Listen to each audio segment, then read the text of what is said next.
Welcome to the second Moyo lecture, as hosted by the Moyo African Institute for Agrarian Studies. I'm glad that you are able to come, one and all, but more than that, we are very honored today to have Umama Mrs. Moyo, Sam's mom, and members of the family who are here present to grace this occasion. Ma'am, abantu abakho bonke lapha. Siyabonga enkosini. Yebo.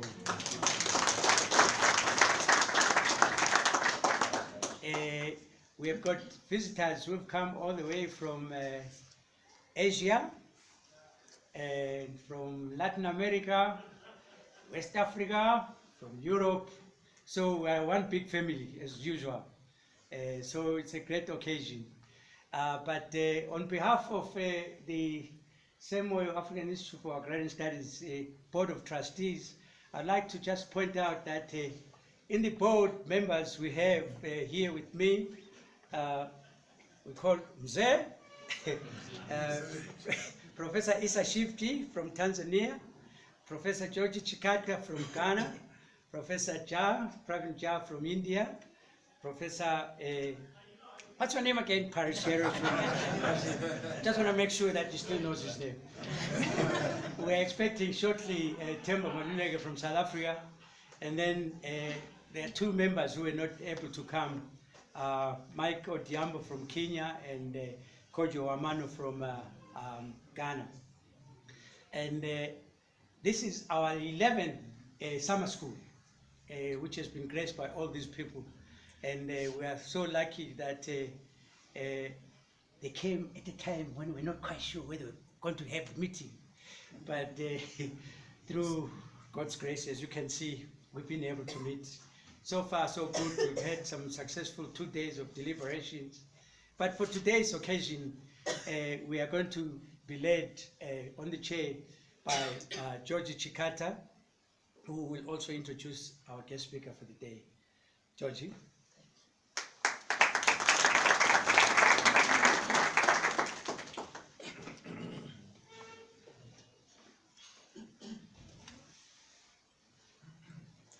Thank you very much, Uncle Josh. Invited guests, members of the Agrarian South Network, Gogo Mavis Moyo, good evening. Family and friends of the late Professor Moyo, Walter Chambati and the staff of SMIRES, friends and collaborators of SMIRES, Madame Beatrice Ntetwa, ladies and gentlemen. I wish to add my voice to that of Josh Nyoni and wish you a warm welcome to our second Moyo Memorial Lecture here in Harare on this 22nd day of January 2019. The Moyo Memorial Lecture was instituted by the Agrarian South Network and the Moyo Africa Institute for Agrarian Studies in honor of the vision, the leadership and humanity of the late Professor Moyo, who, as we all know, tragically passed on in November 2015. Professor Moyo was the founding trustee and executive director of the African Institute for Agrarian Studies in Harare, Zimbabwe. The institute has since been renamed in his honor as the Moyo Africa Institute for Agrarian Studies, SMIRES. Sam was also the founding editor-in-chief of Agrarian South, the Journal of Political Economy. Between 2008 and 2011, Sam was the president of Codestria. He held a PhD in Rural Development and Environmental Management from the University of Northumbria, UK. He was a leading expert on the political economy of development in Africa. At the time of his death, he had over 100 publications on the subject, over a career spanning more than 35 years of research and teaching on subjects such as land reform, agrarian change, environmental policy, and social movements. But as we all know, he was much more besides this. He was the moving spirit behind the Agrarian South Network, which he tirelessly worked with others to build and sustain. He was an exemplary teacher, a comrade, a brother, and a friend to many of us. He was a beloved son, a father, a brother, and a life partner, a great son of Zimbabwe and a citizen of the world. Initiated in January 2018, the Moyo Memorial Lecture aims to continue with the legacy of the late Professor Moyo in promoting debates in land and agrarian issues in the global political economy and their implications for the lives of the working peoples of the global south. The Memorial Lecture is a unique platform, and it is intended to present and debate the ideas of leading land and agrarian scholars in the progressive public intellectual tradition that Professor Moyo made his own. It is also a space for teachers, students, researchers, activists, and the general public to think together about the development challenges of our time. The inaugural Moyo Memorial Lecture was delivered in January 2018 by Emeritus Professor Prabhat Patnaik on the topic Globalization and the Peasantry in the South. And now to the second Moyo Memorial Lecture. Our lecturer today is our very own Mwalimu Professor Comrade Issa Shivji, one of Africa's leading experts on law and development issues and a public intellectual of note. He has served as advocate of the High Court and the Court of Appeal in Tanzania since 1977, and an advocate of the High Court in Zanzibar since 1989. Professor Shivji was for 36 years a distinguished professor in constitutional law at the University of Dar es Salaam's Faculty of Law. He has received several national and international distinguished scholar awards, including an honorary doctorate from the University of East London in the UK. Professor Shivji has devoted his life to addressing issues on the exploitation of the working people of Tanzania and beyond. Professor Shivji is also a leading member of Codesria, having served on its executive committee in the past. He was the first Mwalimu Julius Nyerere Research Chair in Pan-African Studies of the University of Dar es Salaam. Following the passing of Professor Moyo in 2015, Mwalimu Issa served as the Moyo Africa Institute for Agrarian Studies' Honorary Executive Director until the end of 2018. He's currently a board chair member of SMIRES and part of the coordinating committee of the Agrarian South Network. Mwalimu Shivji is a prolific writer and researcher, has produced numerous books and articles, as well as a weekly column in a national newspaper in Tanzania. He's also very active on Twitter, with thousands of followers. He is what the young people call a veritable influencer. He is currently the director of the Nyerere Resource Center in Tanzania. Professor Shivji is also a poet, and he has accompanied many events in our lives with very soulful words.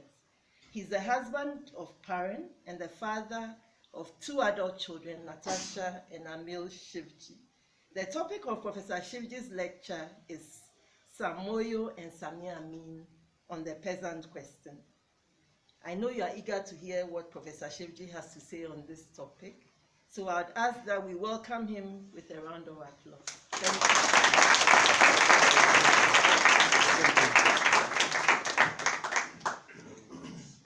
Thank you, Comrade Chair. Shikamo, Mama Moyo. That's how we greet the world people. Family of Moyo, comrades and friends. Over the last 3 years, we lost 2 of our very close comrades and friends, Moyo and Amin. Today, we meet to celebrate their lives, reflect on their thoughts, learn from their committed politics, and hopefully continue on the long road to human freedom and emancipation, what Samir would have called long road to socialism. Before I proceed, I invite you to stand up in unison of applause in admiration and appreciation of our comrades.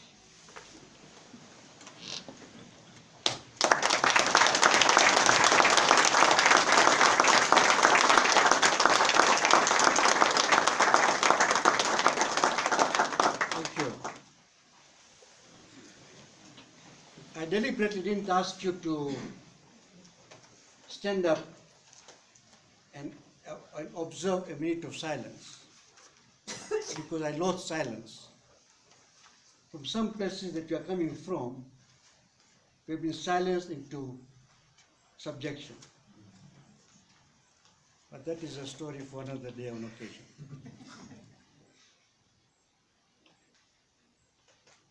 Sam and Samir were very close friends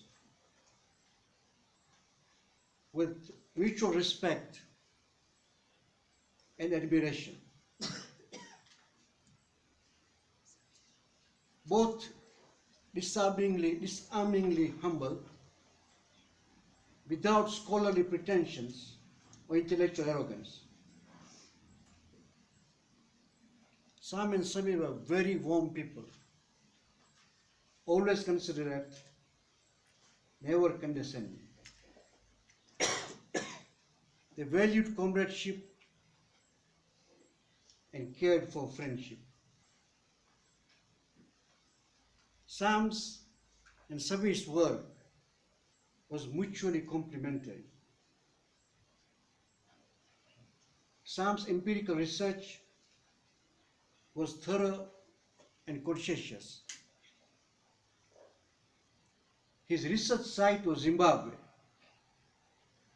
but he trained his sight on the continent. Samir painted in broad strokes on the world canvas. Samir's theory was global, his vision epochal. Sam's research was local and his thought continental. And Sam and Samir were a fine local pair. They have left us a wealth of writings from which we will continue to draw for many years to come. Now let me move from the personal to the political. I want to dwell on three areas which were close both to Samir and Sam. One, trajectories of accumulation, the veins and arteries of the capitalist system. Two, contestations over the agrarian question, which constitutes the heart of the worldwide capitalist system. And three, contradictions of the national question, which is the nemesis of capitalist imperialism. I'll start with trajectories of accumulation. The old man Marx taught us right at the beginning in volume 1 of Capital. Accumulate, accumulate. That's Moses and the prophets. Many read it, many more chant it, but few understand it. You abstract from the process of accumulation at your own peril. Accumulation is an integral process from the point of production, whose social expression is relations of production, through various forms and mechanisms of appropriation of surplus, whose social expression is relations of exploitation. And at the other pole, there is accumulation of surplus by capital or capitals. At one pole lies the producer of surplus, labor. And at the other pole is the accumulator of surplus, capital. In between are ensconced different intermediaries who are historically, socially, and spatially specific. A concrete analysis of these classes, fractions of classes, and subclasses gives us the character of social formation. Now, during our 70s debate, in East Africa on the present question, it seems to me we separated relations of production from relations of exploitation, characterizing the former as pre-capitalist and the later as capitalist, thereby arriving at the thesis of articulation of mode of production.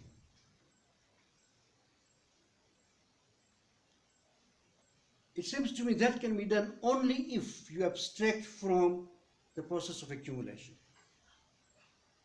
In hindsight, I think we were wrong because we did not fully grasp the process of capitalist accumulation as an integral process.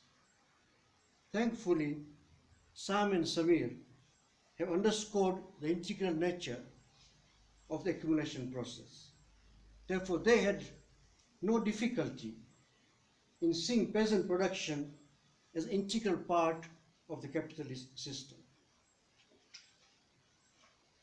Patnaik and I have argued that there are two trajectories and two forms of accumulation. One is to look at accumulation as a worldwide process. These are accumulation by expanded reproduction and primitive accumulation.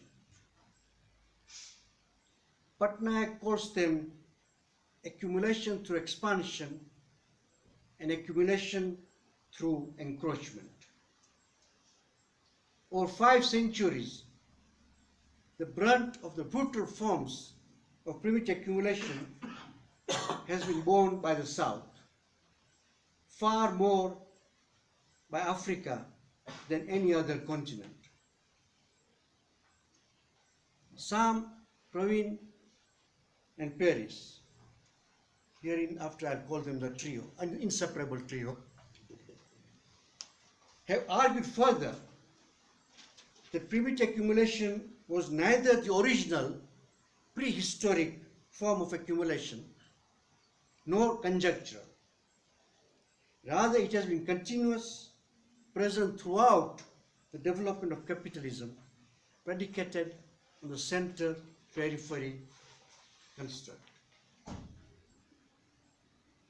They correctly link the form of accumulation to imperialism in its various historical and contemporary incarnations. Under financialization and privatization, the two legs of neoliberalism, primitive accumulation has become rampant and blatant. Primitive accumulation has invaded public good sectors such as education, health, water, flora, fauna, atmosphere, and biosphere. Not only peasants are subjected to primitive accumulation, who are thus semi-proletarianized, but also other working poor, both in urban and rural areas. The trio's argument that primitive accumulation has always been existent is irrefutable at the global center-periphery level.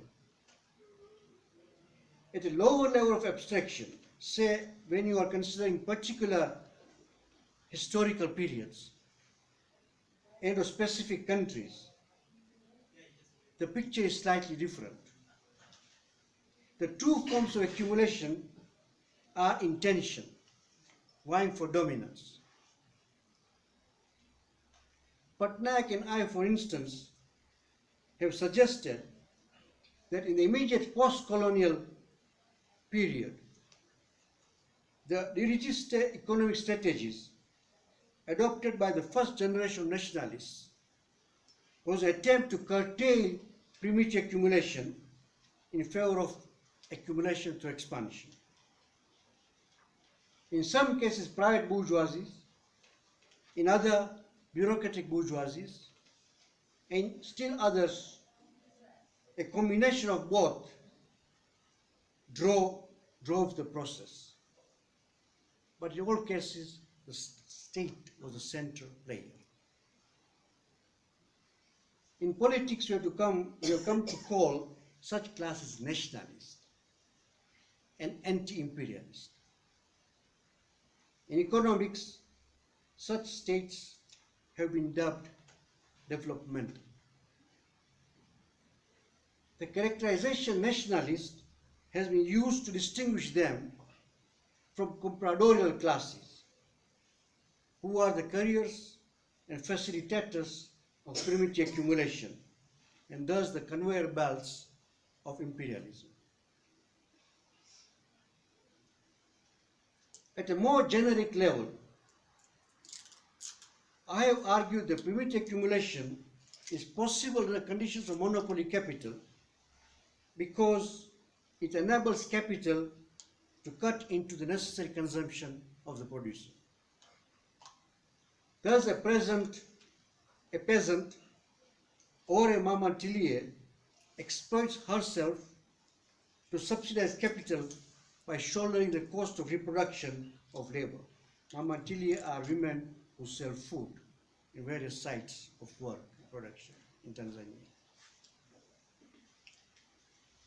The peasant cedes to capital both ground rent as the landlord and also part of his or her necessary consumption as a laborer. Patnaik, with his usual economic clarity, talks about the compression of demand for the working people through income deflation to augment primitive accumulation. I believe this comes close to my argument about capital cutting into necessary consumption of the producer. In the result, working people, in particular the peasantry, are super exploited while living subhuman lives. There is thus an objective materiality against monopoly capital across the whole spectrum of working people, regardless of different classes and subclasses within it. For this reason, I have identified the working people as the revolutionary agency in the current conjuncture.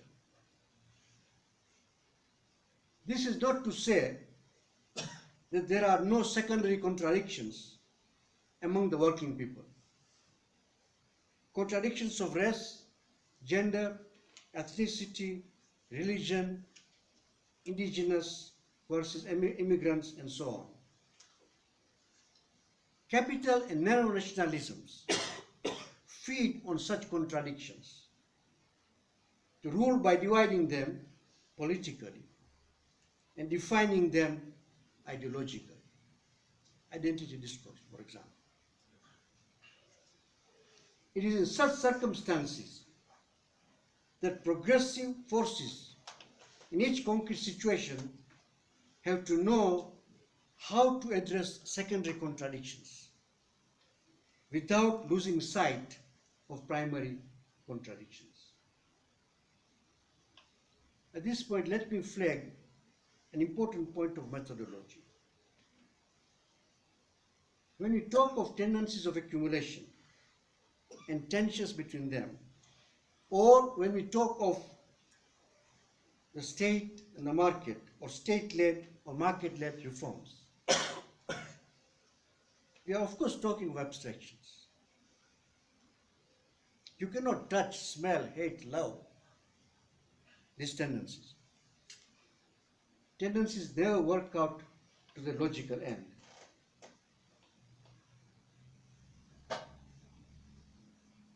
Or bring about changes precisely because they do not have agency. It is human beings who have agency, who organize, fight, struggle to change their lives and living conditions. The state or the markets do not drive reforms. It is the people who do. This is where we talk about classes and class struggles, which lie at the core of the Marxist method, the method of historical materialism. Marx's method was the method of historical materialism. Beyond the abstractions of political economy, radical or classical. The use of the terms like Marxist political economy is at best a shorthand way of distinguishing one's method from bourgeois economies, but not a description of Marx's method. Marxism was, in fact, a critique of political economy, not a substitute for extant political economy. This is something our remaining days in the summer school will be discussing. Important issue of methodology. If I were to sum up, I would say it is necessary but not sufficient to read the abstractions of Capital, the book Capital. You have to read real life class struggles of the 18th Brumaire to understand Marx's method. I believe historical materialism was the method of our comrades, Sam and Samir. Let me now come to the second question, the agrarian question. The agrarian question was central to Sam's work and commitment. In this regard, as we have been saying, he made a great contribution. The agrarian question can be resolved into two components, two interconnected and interdependent components: the land question and the present question. In settler African countries, the land question immediately confronts the issue of land reform in the sense of land redistribution. Some believed that even in non-settler African countries, there is a land question, both in terms of issues of land tenure, but also because the present question has not been resolved. If anything, it has deepened with extensive alienation of land in the neoliberal period. Sam lays bare these issues in a splendid piece he wrote on his conversation with Archive of India. Thanks to Paris and Praveen, that piece is now available in Agrarian South. In a seminal article, Sam, Paris, and Praveen discuss how classical Marxists, from Engels through Kautsky to Lenin, presented the agrarian question and how its application to the global South today is flawed. I submit that the trio viewed their analysis around two major propositions. One, I believe, is their original contribution, and the other, standing on the shoulders of path-breaking work of Utsa Patnaik, and to a lesser extent Samir Amin, is an elaboration of Utsa's work, or Utsa's contention as applied to the contemporary global South. The first proposition is that in the classical Marxist literature on the agrarian question, the agrarian question was seen as a question of transition. That is to say, transition from the backward, feudal, semi-feudal, or peasant agriculture to advanced industrial production, and in turn resulting in industrial agriculture. On the social front, the peasantry was dispossessed and proletarianized. On the accumulation front, the Industrial Revolution entailed massive displacement of the peasant producer on land through primitive accumulation. This was the original sin that landed Adam and Eve in the capitalist hell, as Marx would have said. Contemporary European Marxists, like Byers and Bernstein, work in this tradition.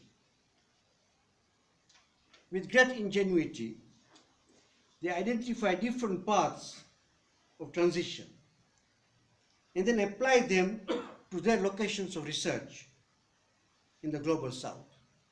Byers in India, Bernstein in Africa.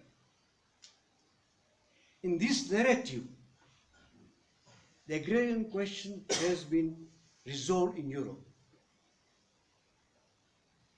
For them, the agrarian question in Europe has been resolved. Bernstein posits that the classical agrarian question was the agrarian question of capital. To the extent that the agrarian question of capital was resolved, so was the agrarian question of labor resolved, since capital and labor constitute the two poles of the capitalist mode of production.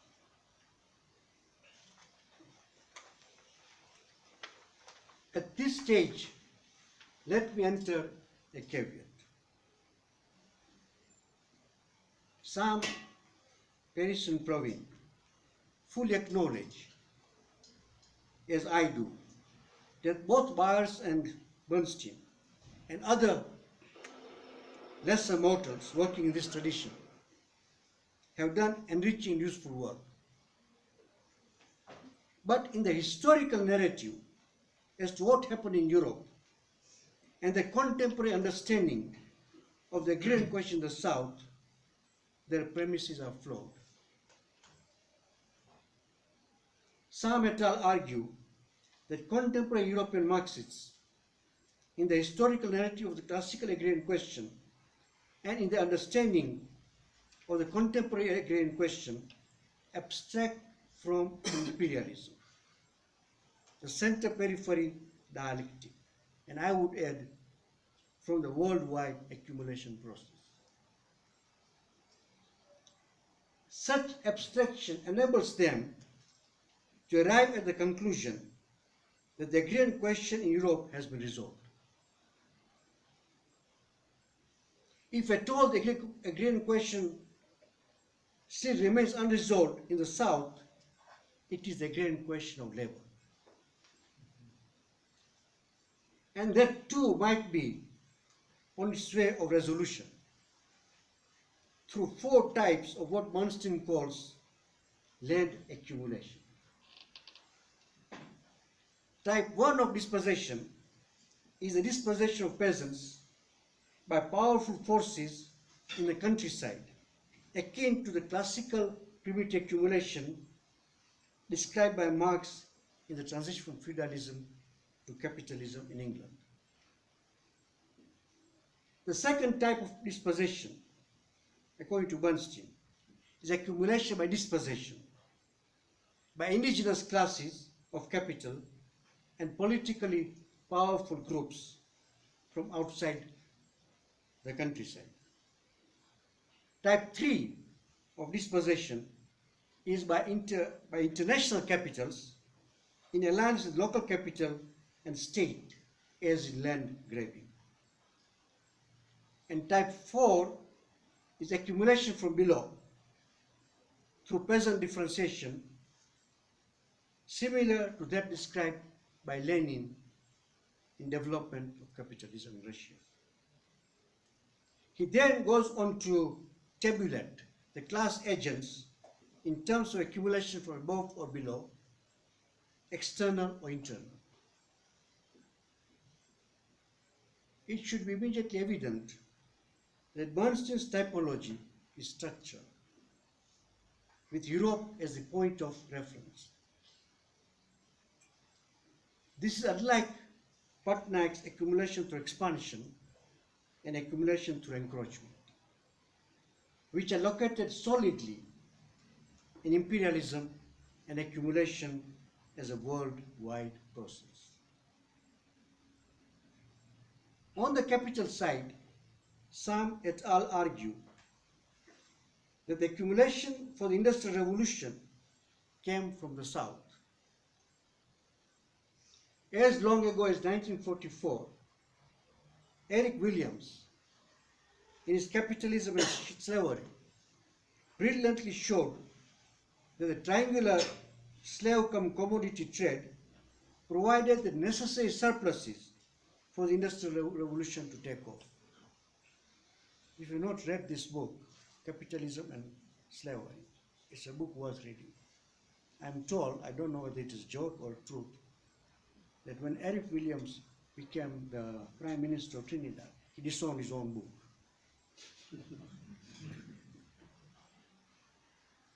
On the labor side, the surplus population displaced from the countryside as a result of enclosures and other process of peasant dispossession was shipped off to the so-called New World, Americas, Australia, and New Zealand.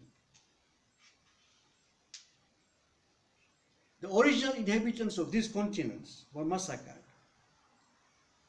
and the world witnessed its first genocide. Millions of indigenous Americans and Australians were slaughtered. Their ancient civilizations destroyed, and their treasures like silver and gold looted. This was primitive accumulation on a massive scale, the extent of which I think even Marx did not fully recognize or acknowledge. Ursa Patnaik goes further to show that a section of those displaced from the countryside and who become proletarians were fed on cheap foods imported from the tropical south, thus cheapening the price of labor power and further augmenting surplus for capital. It's a fascinating study that I think all of us should read.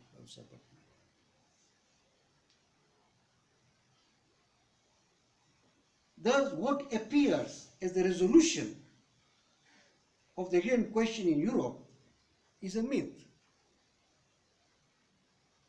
The Agrarian question, neither of capital nor of labor, was ever resolved in Europe. It was exported to the South with all its ugly features. Many, if not all, fundamental contradictions of world capitalism, including climate change, ecological degradation, and air pollution, are today concentrated in the Agrarian question in the South. A revolutionary resolution of the Agrarian question in the South by the semi-proletarianized working people of the South, therefore, holds a key to the liberation of the working people of the North as well.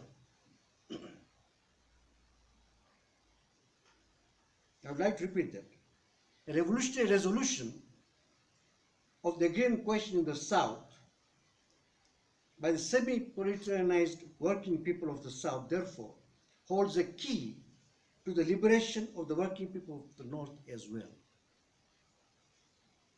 Just as the national liberation wars in Lusophone Africa set off the political revolution against fascism in Portugal, so I believe the Agrarian revolution in the South would spark off a socialist revolution in the North. So, there are objective conditions for a revolutionary solidarity of the peoples of the South and the North, transcending the facile aid and self-serving humanitarianism of their states. Earlier, the working people of the North realized and internalized this relationship. The shorter and less tortuous would be the journey towards human liberation and emancipation from the clutches of barbaric capitalism. Before he passed on, Samir had launched a far-sighted project of forming the international of workers and peoples of the world. Quote, it has to be founded on other and new principles. By other principles, he means not the principles of the Second and Third International. Associate all working peoples of the world, and not only those qualified as representatives of the proletariat. Recognizing also that this definition itself is a matter of debate. This was Samir's, I think, a profound insight of what this new international would be. He said it would be a political organization, not a discussion forum. And it should be a political organization of the workers and peoples of the world.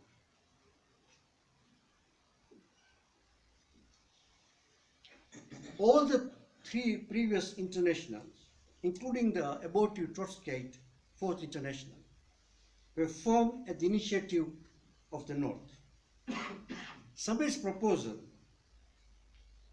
deserves to be discussed on another occasion, but it will be the first initiative from the South to form an international. And I think in that regard, Samir locates the place correctly. Let me now come to my last section, the national question. The national question is most contentious and contradictory. I think you have been seeing that over the last 2 days. This can be seen in Sam's and Samir's writings. But in spite of its contentious and contradictory nature, we should not shy away from debating it, because it pertains to the way forward. The first generation African nationalists were driven by the imperative of nation building. At the time of independence, as Harare said, they did not inherit nations. They inherited motley of tribes. Some invented, others caricatured, and still others reconstructed by colonialism. There's a very good article written in the late 60s by Archibald Fetch, the whole question of tribe and tribalism. The nationalist imagery of a nation was derived from European history and experience. Quote, I've questioned many things from Europe, but I have not questioned the nation state, Harare said. And continue. I cannot think. How do I think in terms of not the nation state? Ironical as it is, the agency to build the nation was the state. And this was the colonial state, the very antithesis of nation. And this is the state which was supposed to be the agency to build the nation, and also bring about development. There was no national bourgeoisie worth the name to shoulder the task of building the nation. What existed was a caricature of a bourgeoisie. It's Fanon so eloquently showed in Wretched of the Earth. And it was the same state that was also to carry out the task of development.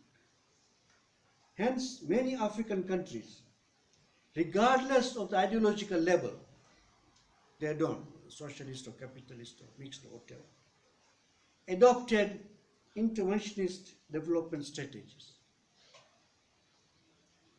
The first wave of nationalism in a variety of forms was broadly radical, anti-imperialist, at least in its anti-colonial sense, and zealous of its sovereignty, albeit state sovereignty. The national project did not prove to be durable. It was defeated by the onslaught of neoliberalism, as imperialism went on the offensive with a vengeance. 50 years on, and after 3 decades of neoliberal interruption, the national question is making a comeback. What is the character of this new nationalism? What does it represent politically? And what is its social character? Can it be compared to the first wave of nationalism? What does it portend for the future? It is with these questions in mind, and against the background of the first wave of nationalism, that we should interrogate Sam's and Samir's thesis on the national question. Both Sam and Samir consider the agrarian question as constituting the central axis of the national question. Both would agree that the national question in the era of monopoly capital has to be perforce anti-imperialist. But when it comes to the character of the state and the forces and ideology that will advance the national question, I think Samir is more explicit, albeit general, than Sam. Sam and Paris, in my view, do not fully characterize the agency of the national question, although in some places they attribute agency to the peasantry. They are very aware of the problematic use of the term people and its related emanations of populist ideologies to drive nationalism, but posit that an, in quote, undifferentiated view of the people may be a unifying force against a dominant power bloc, end of quote. In the same way, they argue the distinction between populism should not be between, quote, a populist and supposedly non-populist form of nationalism, but between different forms of populism, end of quote. That is between progressive and reactionary populism. Now I ask myself, what makes one form of populism progressive and the other reactionary? The method of historical materialism will require us to investigate concretely the class character of populism and the historical conjuncture in which it arises to be able to call it either progressive or reactionary. Samir, on the other hand, avoids the use of the category populist, but instead uses the term popular, a block of popular classes, to identify the drivers of what he calls the sovereign national project. This formulation is undoubtedly at a high level of abstraction, and it does not absolve us from identifying a block of popular classes in our own concrete situations and historical conjunctures. Similar questions arise from the way Sam and Paris characterize states in the periphery. They identify what they call 4 trajectories of states. To me, they appear more like typologies than trajectories, but that is not very significant. Naming a static photograph at a particular moment in history, a particular moment in time, then analyzing a motion picture. We have to investigate the social basis of the state to be able to characterize it.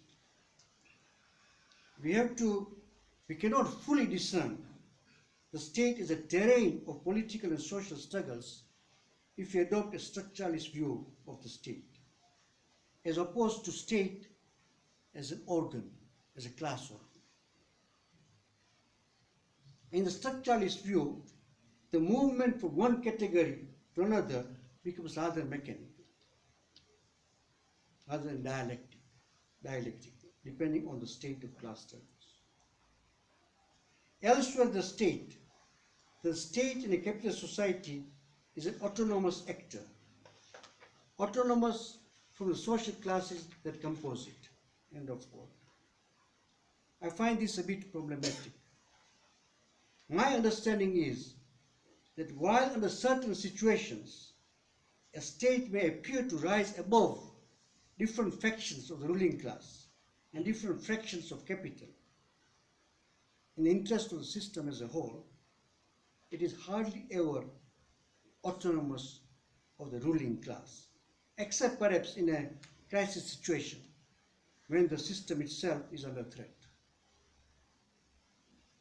I point this out because it is crucial for political praxis to understand the social character of the state in the first instance, struggles in civil society and over state power at the moment of crisis in the second instance, so as to forge appropriate alliances and make concrete demands of the state to advance the struggle of the working people in the third instance.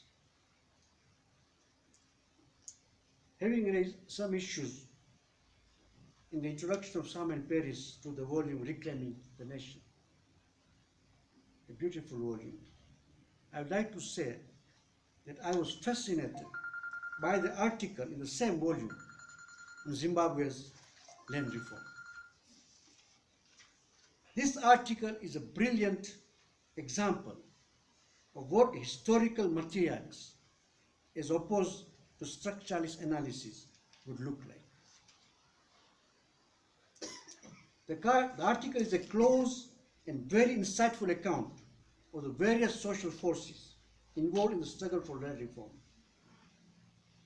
Shifting alliances during the process and the eventual co-optation and capture of the process by the state, representing the interests of the emergent black bourgeoisie in cahoots with the bureaucracy. The land reform movement, initiated from below by the war veterans movement, scored a major success in the first stage of land reform, that is, in the stage of redistribution,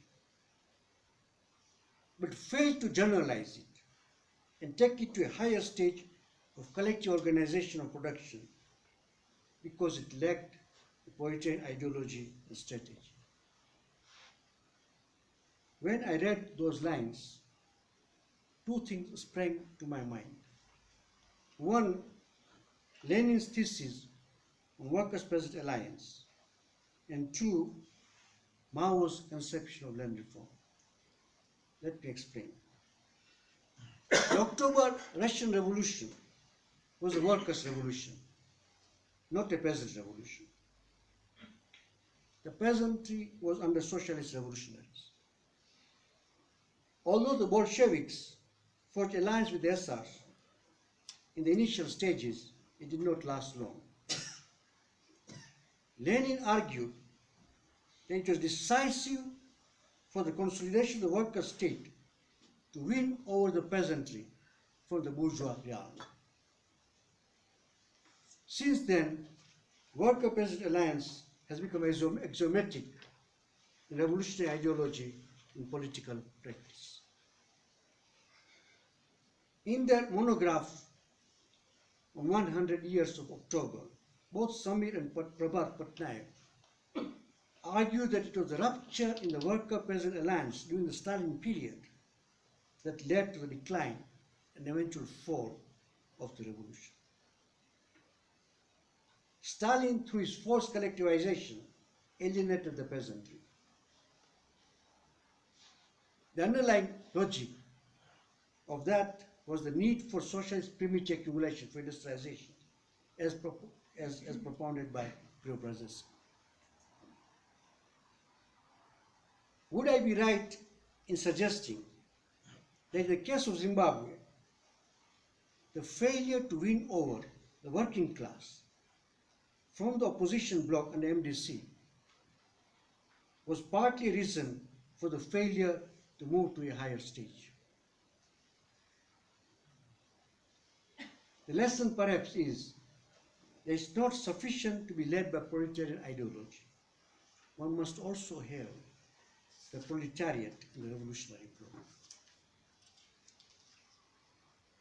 The Chinese Revolution under Mao was a peasant revolution.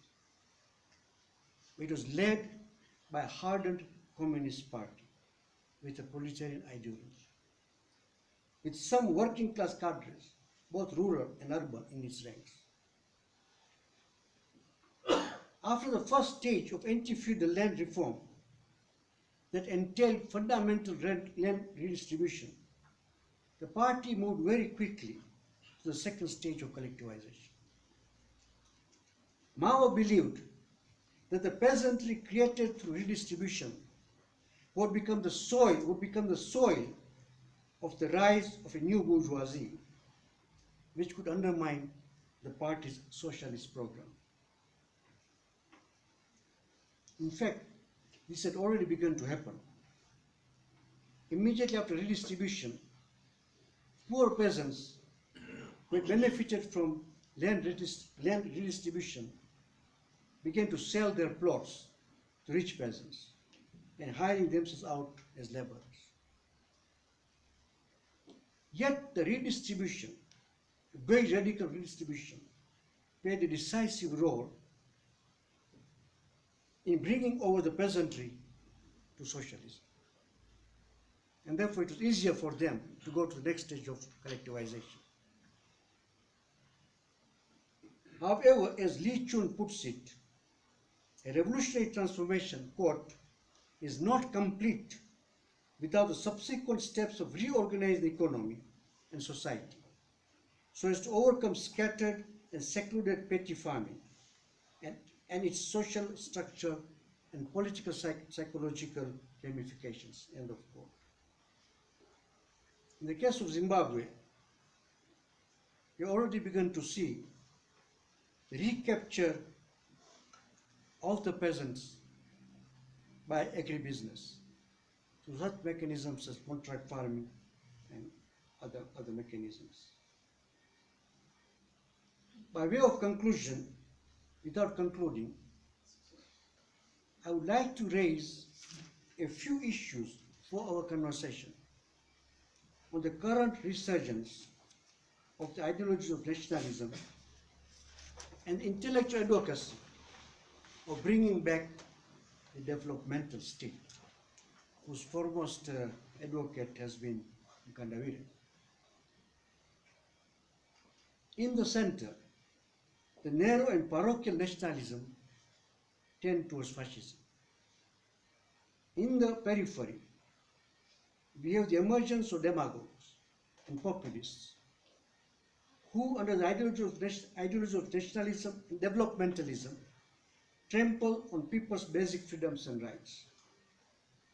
Right to livelihoods, freedom of expression, freedom of organization, and freedom from fear. You've forgotten this freedom.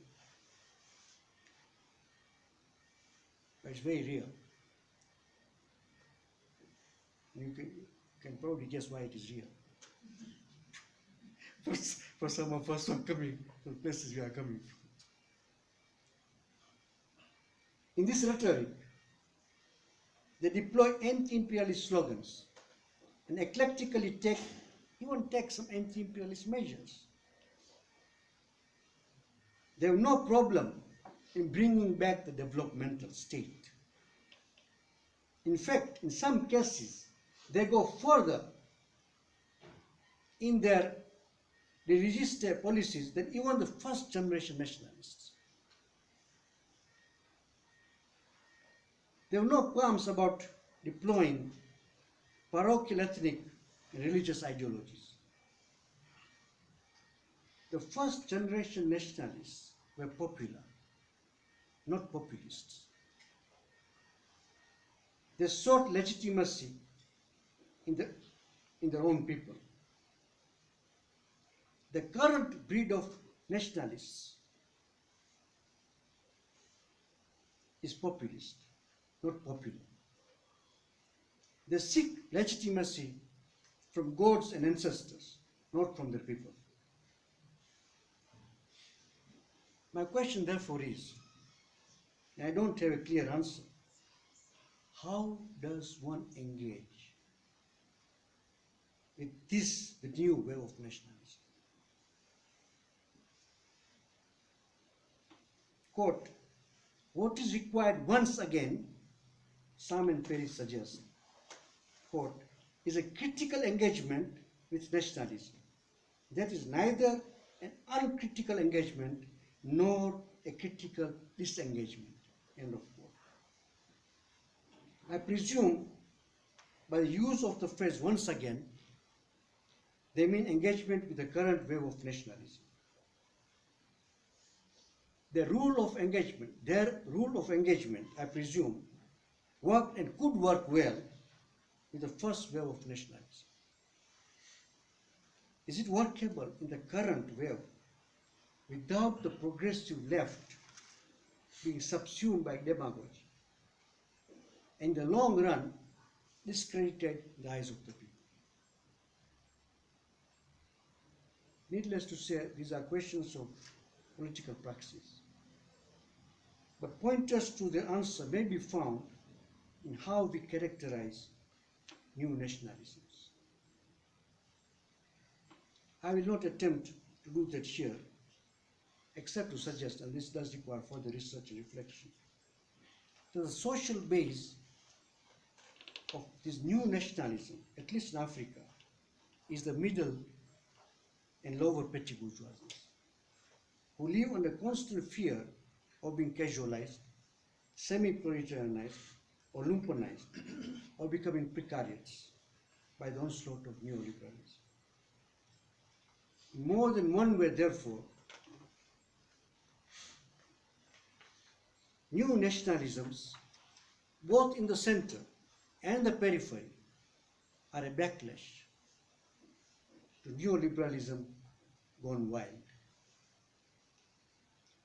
Returning to the rules of engagement, if I may use that phrase, with current wave of nationalism, I suggest tentatively that we have to develop an alternative counter-hegemonic project from whose standpoint we can then crystallize the rules of critical, and I would add, tactical engagement.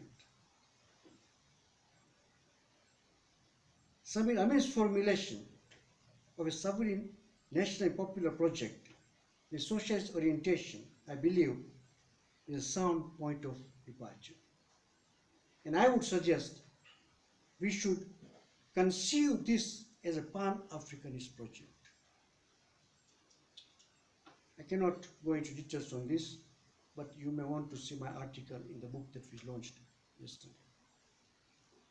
Borrowing from my article that I wrote over 20 years ago, commemorating the 75th birthday of Mwalimu Harare, I tried to flesh out Samir's alternative. I argued then that there was a need of constructing a new national consensus after the defeat of the first post-colonial national consensus. I call this a national democratic consensus, new democratic consensus. Today I would call it a new democratic national project. It will be based on three cornerstones: popular livelihoods, popular participation, and popular power. Popular in two senses. One, that it is imperialist, it is anti-imperialist, and two, that it is based on a bloc of popular classes. Popular classes or masses, are constituted by land-based producer classes and urban poor together with lower middle classes. This was what I said at that time. This was the formulation then. Today, with some, we would say proletarianized and semi-proletarianized urban and rural working people. Popular participation was meant to interrogate the limits of parliamentary and party politics and rethink the institutions of the state. The idea was to turn on its head the notion of liberal ideologies and posit a new mode of politics. Politics is not simply a politics of state power, but rather the power of politics. This is where the masses are. End of quote. Popular power was meant to critique the construction of the liberal state-based notions such as separation of politics and economics, separation between state and civil society, and separation of power between the three branches of the state. I proposed the restructuring of the state rooted in village and neighborhoods. I also suggested moving away from the concept of state sovereignty to people's sovereignty. Does this have some resonance with the construction of an alternative national democratic project with socialist orientation? And would it help us to avoid the pitfalls of new nationalism and developmentalism? These are the questions for our conversation. And some of the answers can only be found by political practice and struggles. Let me end once again by paying my unflinching tribute to our comrades Sam and Samir. I learned a lot from them, not least the rule of engagement with comrades. Sam taught by practice that the rule of engagement with comrades should be emotionally sensitive, socially comradely, and politically committed to the cause of the working people. In this lecture, I've tried to apply that rule in engaging with Sam and Samir. If I've succeeded, credit goes to Sam. If I have failed, responsibility is mine. Thank you.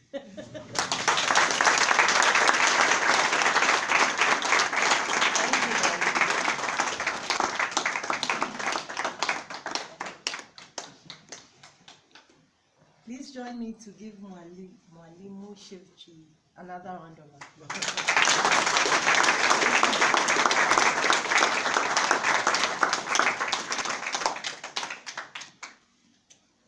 I think Professor Shivji has engaged in a real conversation with the ideas of Moyo and his colleagues, Praveen and Paris, as well as with Amin, but also with other Marxists, Marx himself and some of his Marxist supporters. And he treated us to three areas of debate. One of them being the trajectories of accumulation, the other being the land and agrarian questions, and the third being the national question. I want to thank him for all the ideas he shared, most importantly for the questions he left us at the end of it. And he raised some of the disturbing issues that we are facing now, the rise of authoritarian populism, as some have called it, and new developmentalisms and so on. And he also has left us with a counter-hegemonic project, whose contours he ably raised, putting the people, the working people at the center of this. I really like many of the things that Mwalimu proposed. I just wanted to take one little issue with him respectfully. I felt a bit sad that he continued to talk about secondary contradictions in thinking about gender, ethnicity, and race issues. I think this is an old quarrel that Mwalimu and I have. I know that in the Marxist tradition, class is king. As a socialist feminist, I maintain that in thinking about class, one has to think equally about gender issues, about race, and about ethnicity. I feel that one of the things that has been a bit, how should I call it, constricting about class analysis is the lack of attention to these issues. Because once they are dismissed as secondary contradictions, we do not see the power of class analysis developed to envelope all of these. And I think that the way we experience our lives cannot separate our class from our gender and our ethnicity and so on. When you see a human being, it's very difficult to separate these different aspects of them. So I really would like to see us in the Agrarian South Network and in future summer schools engage with thinking about class in ways that make sure that we understand that class is a social relation which cannot be separated from these other social relations. In fact, I take my inspiration from Achima Feje, who said that in the analysis of the contradictions in African societies, Marxist scholars have not been very good at generating new terminologies which are better able to describe our realities. But as I said, this is a quibble. I really think that I will be treated to some really important and critical ideas, and I would like to open the floor for whoever would like to make a comment or to ask any questions at this stage. Thank you.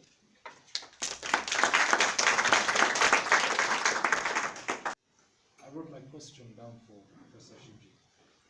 Present-day technologies in the life sciences that have produced things like genetically modified organisms, drought-resistant seed varieties, and the whole gamut of sustainable development, things like cleaner energy, for example, have, under the hegemony of the UN system and through bodies like the International Labour Organization, been shoved down our throats as solutions to some of the questions, historical injustices, and existential threats that yourself, Sam, and Samir have very ably articulated in your works over the years.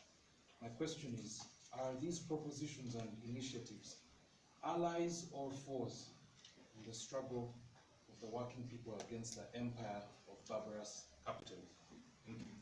Thank you. I think, Polimo, thank you very much.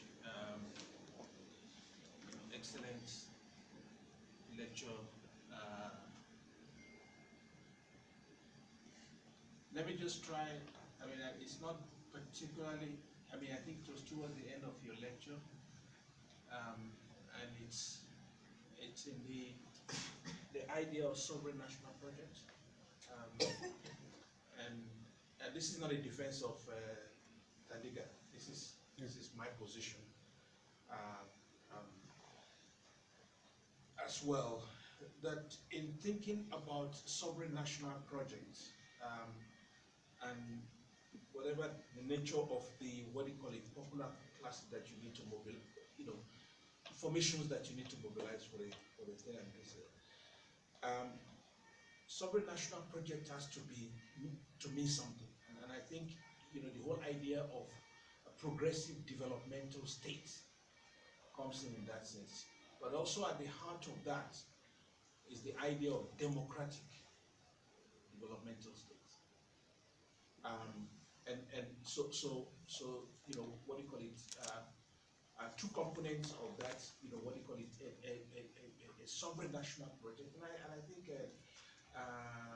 Samir, eloquently towards the end, focused on these, and I remember one of the things he was saying about, you look at the context of China, for instance, okay, whatever quibble you have with China, it was about a sovereign project. That's what drive this. It's not a short-term something, and it requires also the question of sovereignty and your ability to defend your territory and defend yourself and map out your own project.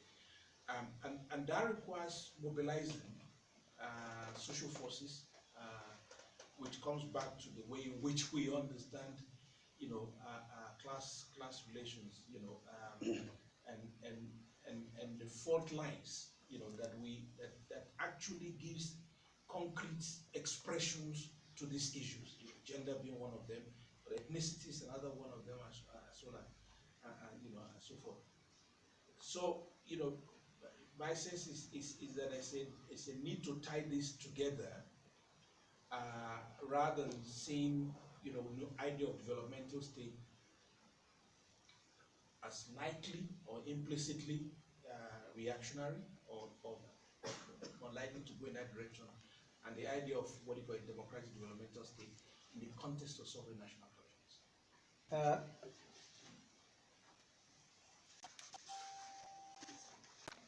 On the first question raised by George, I mean, I agree with you. I only want to say that the use of the term secondary contradiction is not dismissive. In fact, if I understand the way these terms were used, particularly by Mao, is the way you address them, the way you resolve them. Primary contradictions are antagonistic. Secondary contradictions are non-antagonistic. It's not dismissive, they are there. But the way you address them is not the same way we address primary contradictions. But I'm in total agreement with you insofar as in the traditional Marxism there was this idea of what to privilege, okay? And class is privileged. To that extent, I'm in agreement with you that we should, and I think, in Codecia and so on, we've been trying very hard to bring this. But I think it's important, in my view, to be very clear of how do we address these questions. Questions of these differences cannot be addressed in antagonistic fashion. All right? So that's all I meant by using that. On the question of GMOs and so on, we have had recently a very big debate in Tanzania. Richard Munda is here, because GMO through Bill Gates Foundation. They are doing experiments, they've invaded, many of our countries have surrendered to it and so on. These technologies in themselves, of course technology in themselves doesn't mean anything, right? But the way they are being used as a solution to our problems, number one, that's how it's presented. But in effect, actually, is another form, a very subtle form, I would call, of premature accumulation. Okay? It creates a new type of dependence, the seed dependence. And someone calls these GMO seeds as suicidal seeds. Okay? So, I don't think we should take these technologies at face value. Indeed, this is why I think constantly in this summer school also we have been emphasizing that these issues should not be abstracted from the kind of systems, relations of people, classes that exist. As I was saying, none of this is itself moves things, These are people. Behind GMOs, behind these technologies are classes. I mean, you know that the Bill Gates Foundation is very closely connected with Monsanto, the most ignoble company that you can think of. No, just Bayer. whatever. Sorry? Bayer. Yeah, no biased. Yeah, they're the same thing, man. At the end of the day, So one has to be extremely extremely careful. And once these things come into your system, I mean, you can have lots of problems. Very difficult recover from it. Very difficult recover from it. Jimmy, I totally agree with you. But I am saying that bringing back the developmental state is not developmental state that period. You see? So we have to rethink it, reorganize it. Because language of developmentalism, I don't know in other countries, but at least in Tanzania, has come together with this new nationalism. In fact, today, the slogan in my country is development. Forget politics. You do your politics after 5 years at election time. But meanwhile, no politics. Because we are developing. Because we are developing. Keep quiet, silence. We are developing. And some of the measures taken by the so-called developmental state, which is being brought back, it actually goes further than even some of the measures which are taken by the first generation. You'll be surprised. So another big thing is about industrialization, right? Industrialization, and that also one has to look at very carefully. Today, even World Bank advocates industrialization for us, right? It does, yes, it does. It does, World Bank. It advocates. So they will even bring you all plants. They'll export the dirty industries to us, okay, in our so-called export enclaves. Okay. This another fear I feel even from China, because they'll bring you industrialization, but they can bring you the dirty industries, okay, because they are now going for clean industries and so on, and these will be exported to our countries. We will become a dumping ground.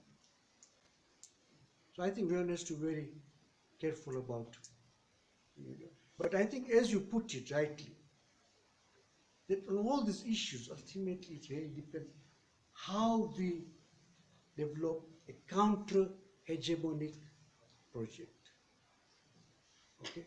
And with our own vocabularies, with our own languages, those which really appeal to the people, but make sure that we do not get co-opted into this dominant discourse. That's all I'm saying. I think one has to be careful about that. And as I was saying, that it becomes very difficult to mobilize people on issues while keeping distance from the dominant forces. The people do not identify you with them. They see that this is different. And that we can do only if you have developed a counter-hegemony project. So from that standpoint, then you engage this again, whatever. I think those were the only questions. Thank you. Yes. Thank you, Chair. Thank you very much. Thank you. My name is Richard Mbunga from the University of Dar es Salaam. Well, it was a very fascinating lecture, but I wanted you to clarify a few things, especially with the last type of dispossession that you mentioned, accumulation from below. And well, I know the vision of Samir Amin, which is moving towards socialism, and I'm not sure about Professor Moyo, if he believed in the same. But when we talk about the peasant differentiation, I read Professor Moyo's work. Classified the peasant into 3 groups: better off peasants, the middle peasants, and poor peasants. But I mean, he doesn't say if the peasants are able to grow in the sector, who will they be after a rich peasant? Is there any other category above that one? And of course, I want to bring in Abraham Chanov. I've read some of his works, and I'm not sure if we have acknowledged him enough when he's talking about the peasantry. And he thinks that, first of all, in contradiction to the Marxist position, that the peasantry should be considered as a mode of production in itself, and that they are able to grow in the sector. So the question is, Professor Shivji, which is the desirable level of a peasant that we want them to be transformed to which level? Thank you. Thank you so much for the inspiring lecture, and I think it's a very good set of thoughts for those of us who are sort of activists as well. I think the one thing that maybe from a feminist perspective, when we're talking about counter-hegemonic struggles, that's what we do. And so it's both anti-imperialist, anti-patriarchy, etc., etc. But I think putting the reproductive question alongside the agrarian question, and then alongside the climate crisis question, kind of also helps us, as well as what you were saying about community and households as the spaces from which we can rebuild the state. I'm just saying that as just to also pick up from what Georgie had been saying earlier on, that gender and reproduction are going to become critical questions, which if we leave out this time, we will fail again.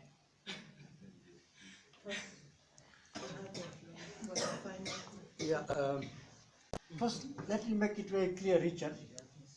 The typologies, the 4 typologies of accumulation that I discussed, are not mine. They are Bernstein's. Okay? They are typologies of Bernstein. I have used the term accumulation from below. It's all right. But now I'm increasingly becoming skeptic about that type of use of term. But basically it is really to convey the idea of present differentiation from below. Okay? Now, that process, if you look at in our situations, maybe it doesn't apply, but in Tanzania it's so clear, that type of differentiation under the hegemony of monopoly capital, does not go beyond rich peasant. But as soon as you are rich peasant, you branch off into more lucrative, immediately profit-making, okay, maybe transport service, guest houses, okay, instead of plowing the surplus back into agriculture. So capitalist development of agriculture, capitalist agriculture, the process is blocked actually at that stage. And this we have found in most of our countries. Why? Because we are existing under monopoly capitalist system. Okay. So I think that's important to keep in mind. So in that sense, I think Praveen, Sam, and Paris are very right to show that unless you take that into account, if you abstract from there, then you arrive at this, as if it's possible for us to develop an independent capitalist agriculture. It is blocked at all levels. It is blocked. The second question, I agree with you. In fact, when we talk about capital cutting into necessary consumption, and even making it almost impossible for reproduction, it's the woman who is the forefront. The woman who is the peasant, actually. On land, it's the woman who is the forefront. When you talk about peasant, actually, you are talking about large majority of women. And the burden of reproduction is thrown on the woman for the benefit of capitalism. Not necessarily for the benefit of men, for the benefit of capitalist men. For the benefit of capitalist men. So I think, so I think, I agree with you that this is really, thank you.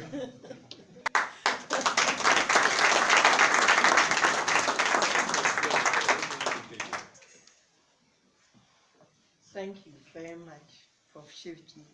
So we don't have time for any further questions. I'd like to thank each and every one of you for coming. Thank Professor Shivji for his engaging lecture. Thank the Moyo family for joining us. It's nice to have you here with us today. And I hope you enjoyed the lecture. And just to say goodbye to all of us. Have a good evening, and we'll meet again tomorrow. And those of you not in the summer school, until next time. Because next year, around this very period, we'll have a third Moyo Memorial Lecture. So put it in your diaries and join us again. Thank you very much.